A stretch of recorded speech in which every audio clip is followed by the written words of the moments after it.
Hello viewers, আমি jasmine. এই মুহূর্তে আপনারা সবাই কানেক্টেড আছেন জেসমিনস বেবি কেয়ার টক ইউটিউব চ্যানেলটির সাথে। চলুন আজকের গুরুত্বপূর্ণ ভিডিওটি শুরু করা যাক। রাতে ঘুম ভেঙে দেখলেন আপনার বাচ্চা আপনার বুকের ওপর উঠে বসে আছে। শুধু আদর না, এটা হতে পারে তার সবচেয়ে বড় সিগন্যাল, যেটা 90% বাবা মা ভুল বোঝে। আপনার বাচ্চা কি রাতে ঘুমের মধ্যে হঠাৎ আপনার গায়ে উঠে আসে, বা বারবার শরীর স্পর্শ করে, জড়িয়ে ধরে, বা পাশে না থাকলে কাঁদে? অনেকেই ভাবে এটা শুধু আদর বা নাটক, কিন্তু গবেষণা বলছে এটা শিশুর মস্তিষ্ক এবং ইমোশনাল ডেভেলপমেন্টের একটি গুরুত্বপূর্ণ ভাষা। চলুন জানি গবেষণা ভিত্তিক ব্যাখ্যা। অ্যাটাচমেন্ট থিওরি, মানসিক নিরাপত্তা। শিশু মনোবিজ্ঞানে বলা হয় 0 to 5 years, 0 থেকে 5 বছর বয়সে বাচ্চারা অ্যাটাচমেন্ট বন্ড তৈরি করে। গবেষণায় দেখা গেছে যেসব শিশু রাতে পিতামাতার কাছে আসে বা শরীরে উঠে পড়ে, তারা সিকিউর অ্যাটাচমেন্ট খুঁজছে। সহজ ভাষায় আমি নিরাপদ তো। 2 নম্বরে যে বিষয়টির কথা বলবো, নাইট সেপারেশন অ্যাংজাইটি, রাতে ভয়। শিশুদের ব্রেইন পুরোপুরি ডেভেলপড না হওয়ায় তারা বোঝে না মা বাবা চোখের আড়ালে গেলে তারা থাকবে কিনা, তাই রাতে গায়ে উঠে আসে, জড়িয়ে ধরে, অথবা বারবার নড়ে। এটা ভয় এবং নিরাপত্তা খোঁজা। 3 নম্বরে যে বিষয়টির কথা বলবো, ব্রেন ডেভেলপমেন্ট স্টেজ। নিউরোসায়েন্স বলছে 2 থেকে 6 বছর বয়সে শিশুর অ্যামিগডালা, ইমোশন সেন্টার সেটা খুব অ্যাক্টিভ থাকে, তাই তারা লজিক দিয়ে না, ইমোশন দিয়ে রিয়্যাক্ট করে। 4 নম্বরে যে বিষয়টির কথা বলবো সেটা কিন্তু খুব ইন্টারেস্টিং এবং খুব ইম্পর্টেন্ট, মনোযোগ দিয়ে শুনবেন। Comfort seeking behaviour.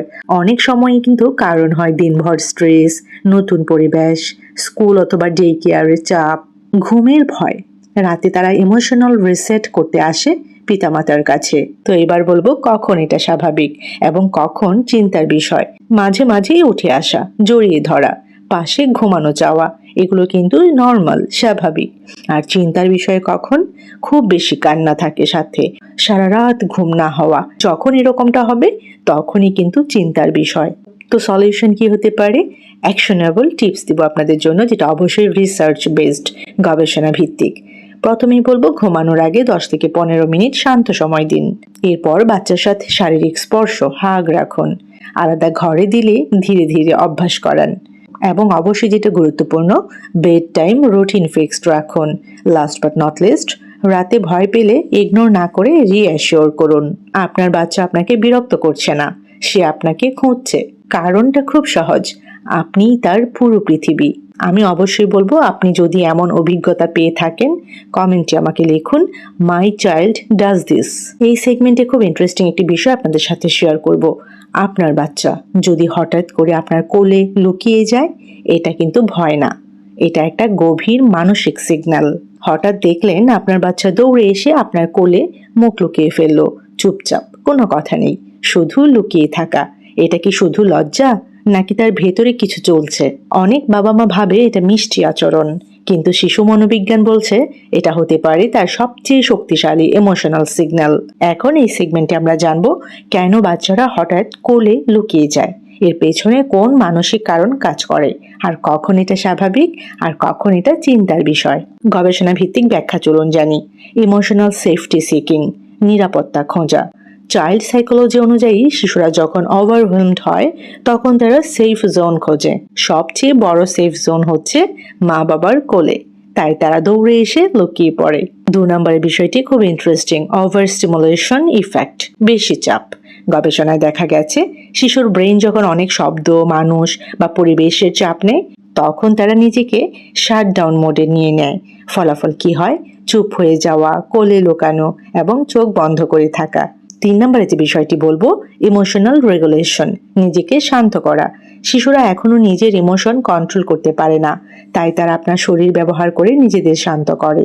মা বাবার হার্টবিট, গন্ধ, স্পর্শ, এগুলোই হচ্ছে বাচ্চার জন্য সুদিং ইফেক্ট। 4 নম্বরে যে বিষয়টির কথা বলবো, সোশ্যাল অ্যাংজাইটি, অচেনা বা ভয়।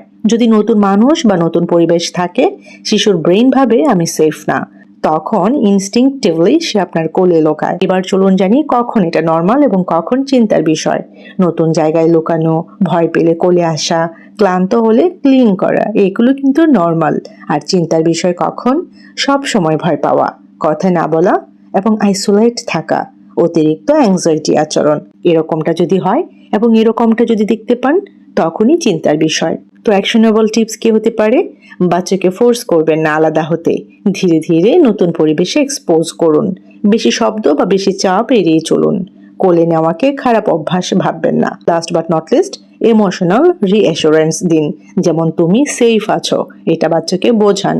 আপনার বাচ্চা লুকিয়ে যাচ্ছে না, সে আসলে পৃথিবী থেকে একটু নিরাপত্তার ধার নিচ্ছে আপনার কাছ থেকে। আপনি কি আপনার বাচ্চার এমন আচরণ লক্ষ্য করেছেন? কমেন্টে কিন্তু আমাকে লিখে জানাবেন। অবশ্যই আমি বলবো, যদি আপনার কাছে ভিডিওটি ইনফরমেটিভ মনে হয় একটি লাইক করে দিবেন, অবশ্যই শেয়ার করে দিবেন অন্যান্য গার্ডিয়ানদের সাথে, অন্যান্য বাবা মায়েদের সাথে। আর যদি চ্যানেলে নতুন হয়ে থাকেন অবশ্যই চ্যানেলটি সাবস্ক্রাইব করে রাখবেন, পাশে থাকা বেল আইকনটিতে ক্লিক করে রাখবেন পরবর্তী ভিডিও পাওয়ার জন্য। সবাই ভালো থাকবেন, বাচ্চাদেরকে ভালো রাখবেন। আল্লাহ হাফেজ।